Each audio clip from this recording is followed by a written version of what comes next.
धरतीमा बसिसकेपछि यो धरतीमा बसिसकेपछि प्रकृतिमा भएका सबै चिजहरूको असल चिजहरूको जलवायु लगायतका विषयहरूको बारेमा जो अन्तर्राष्ट्रिय बहसहरू भइरहेका छन्। जलवायुको बारेमा त साँच्चै कुरा गर्ने हो भने नेपालमा यातायातको निर्माण, यातायातको साधन, औद्योगिक कल कारखानाको कारणले गर्दाखेरि प्रदूषण हुने कुरा त अलग कुरा होला। खानी उत्खननको बेला उठ्ने धुवा धुलोले गर्दा प्रदूषण हुने अलग कुरा होला। तर हाम्रो आणविक भत्ती छैन। हाम्रो देशमा त्यस्तो आणविक भत्ती नभएको हुनाले त्यस्तो असर चाहिँ दुनियाँलाई असर पर्ने गरी नेपालमा काम भएको छैन।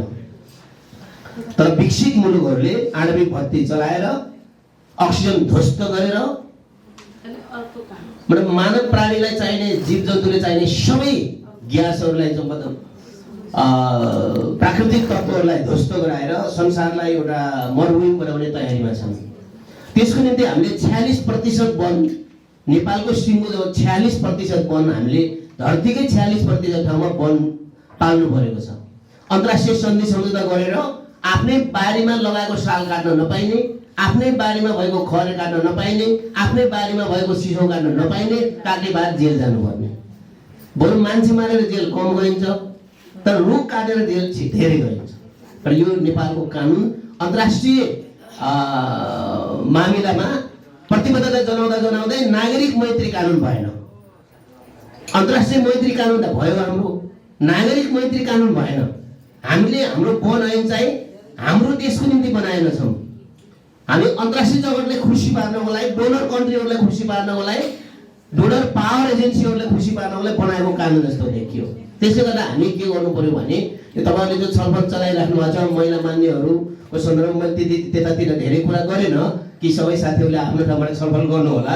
तर एजमन मैले भन्न खोजेको के भने जलवायुको बारेमा, जलवायुलाई असर पर्ने गरी प्राकृतिक चक्रीय प्रणालीलाई असर पर्ने क्रममा अहिले धेरै कुराहरू अतिवृष्टि हुने, अनावृष्टि हुने कामहरू जो भए त्यो मलाई लाग्छ नेपालको कारणले भएको छैन, विकसित मुलुकका आणविक भत्तीहरूको कारणले गर्दा भइरहेको छ। यो नेपालको कारणले के पनि भएन। नेपालमा थोरै मान्छेले दाउरा बाल्छन्, अहिले दाउरा बाल्ने चलन पनि हराइसक्यो, ग्यासमा पकाएर खाने आइसक्यो।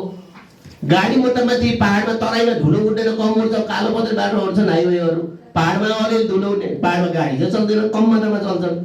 अनि कसरी प्रदूषण हुन्छ नेपालबाट? प्रदूषण हुने त अरूबाट हो नि। धन्न उत्तरको प्रदूषण हामीतिर आएको छैन, हिमालले छेकेको छ। दक्षिणको प्रदूषण त म्याक्सिमम हामीसँग आएको छ नि।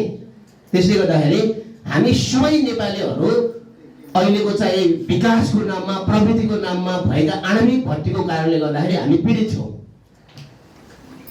हाम्रो महामहिम राष्ट्रपति, सम्मान्य राष्ट्रपतिज्यूले पनि अन्तर्राष्ट्रिय सम्मेलनमा भन्नुभएको छ कि हामीले चाहिँ हाम्रो प्राकृतिक संरक्षण जो हामीले गरेका छौँ, विश्व वातावरणलाई सेवा दिनको लागि जलवायु संरक्षणको निम्ति हामीले मेहनत गरेका छौँ, त्यसको निम्ति सब्सिडी पाउनु पर्यो। हामीले चाहिँ पाउनु पर्यो नि। कानुन बनाएर अठिलो बनाउने, जनतालाई अप्ठ्यारो पारेर कानुन बनाइदिने, दुनियाँले जङ्गल ध्वस्त पार्ने, हामीले मात्रै जङ्गल बनाउने। धन्न दक्षिण अमेरिका अमेजन भन्ने जङ्गल छ, त्यति अमेजन भन्ने जङ्गलले चाहिँ 30% विश्वको अक्सिजन धारिरहेछ होइन। त्यसले गर्दाखेरि हामीले अलिकति चाहिँ प्रकृतिलाई ध्वस्त पार्ने, अहिले कस्तो छ भने विकासको नाममा बाटो बनाउने भनेको छ, विकासको नाममा चाहिँ पहिरो भत्काउने भनेको छ, खानी उत्खनन गर्ने भनेको त्यो ठिक छ। विकास र विनाश सँगसँगै हुन्छ। जहाँ विकास हुन्छ त्यहाँ विनाश हुन्छ, जहाँ विनाश हुन्छ अर्को विकास पनि हुन्छ। त्यो डाइलेक्टिकल कुरा हो। विकास र विनाशमा डाइलेक्टिकल कुरा हुन्छ, त्यसमा अन्तर्सम्बन्धित कुरा हुन्छ त्यसमा चाहिँ। त्यसकारण हामीले बुझ्ने कुरा चाहिँ मूल रूपमा मान्ने सदस्यहरूले बुझ्ने कुरा, नीति निर्माताहरूले बुझ्ने कुरा, कानुन निर्माताहरूले बुझ्ने कुरा के हो भने जनमैत्री ऐनहरू बनाउने हो, जनमैत्री नीतिहरू बनाउने हो। कसैलाई खुसी पार्नको निम्ति ऐन बनाउने, कसैको खुसी पार्नको निम्ति नीति बनाउने होइन हामीले चाहिँ होइन। त्यसकारण यस्ता विषयहरूमा अलिकति जलवायु परिवर्तनको बारेमा अलिकति हामीले सिरियसली राज्यले नै सोच्नुपर्छ। जहाँसम्म चाहिँ तपाईँहरूले छलफल चलाइरहनु भएको छ महिलाहरू प्रभावित हुने कुरा, स्वाभाविक रूपमा महिलाहरू हरेक ठाउँमा प्रभावित छन्। तर जलवायु प्राकृतिक रूपमा पनि उनीहरू बढी पीडित छन्। जस्तै वनमा घाँस दाउरा काट्न गयो, अब चाहिँ बर्दियाको जङ्गलमा बाघले खान्छ, त्यो पनि त एक खालमा पीडित हो नि त। अब पुरुषहरू जङ्गल जान्छन्, घाँस दाउरा काट्न जान्छन्, पुरुषहरू त आमसभामा जाने, कार्यक्रममा जाने, राजनीतिमा जाने, दुनियाँ ठाउँमा जान्छन्, भव्य होटलमा जान्छन्, हँसिनामा बोकेर जाने, ढाकर बोकेर जाने, सारा गाई बाख्रा लिएर जान्छ, त्यो मैले हो नि बिचरा गाउँमा त। अनि जङ्गलमा बाघ कसले खान्छ? पुरुषले खान गयो भने जहिले पनि महिलाले खाँदै देखिन्छ बढ्दै आउँछ जङ्गलमा। मतलब यो पनि समस्या हो, यो पनि पीडित हो नि त, यो पनि पीडित हो नि त। बाघ ठुलो कि महिला ठुलो, बाघ ठुलो कि मान्छे ठुलो, जैविक अधिकार ठुलो कि मानव अधिकार ठुलो? बहसको विषय त यताबाट होला नि। हामीले यस्ता कुराहरूमा पनि हामीले अलि बढी चाहिँ ख्याल गर्नुपर्छ हामीले चाहिँ।